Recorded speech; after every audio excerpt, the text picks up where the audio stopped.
Hello, good morning. काल Sunday होता म्हणून आम्ही दिवसभर विचार केला की आपल्याला पण तो हळदीचा ट्रेंड फॉलो करायचा, आपण पण व्हायरल होऊ. म्हणून आम्ही जायला निघालो डीमार्टला. का तर तो ग्लास घेण्यासाठी फक्त. मग म्हटलं चला ट्रेंड करायचा तर ग्लास तर घ्यायचा. मग पटकन आतमध्ये गेलो आणि भलतंच काहीतरी घेत बसलो.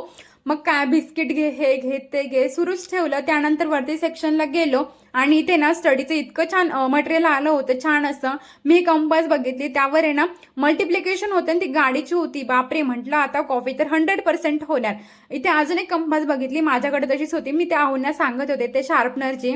आणि छान स्टडी मटेरियल आलं होतं इथे. मला असं वाटत होतं मी पुन्हा एकदा शाळेत जावं हे सगळं घेऊन, पण ते काही शक्य नाही आता. त्यानंतर आहे ना एक आमलेटचा तवा बघितला. आहोंना बोलत होते मी हा घेऊ का म्हणून, मी पण असं ऑमलेट करेल आणि व्हिडिओ वगैरे टाकेल म्हणून. ते नाही बोलले मला सरळ. ज्याच्यासाठी आलं होतं ते घेतलंच नाही, तिथे खूप महाग होतं. घरी आल्यावर बघितलं ते पोरांनी छान अशा गाड्या पार्क केल्या होत्या. कसं वाटलं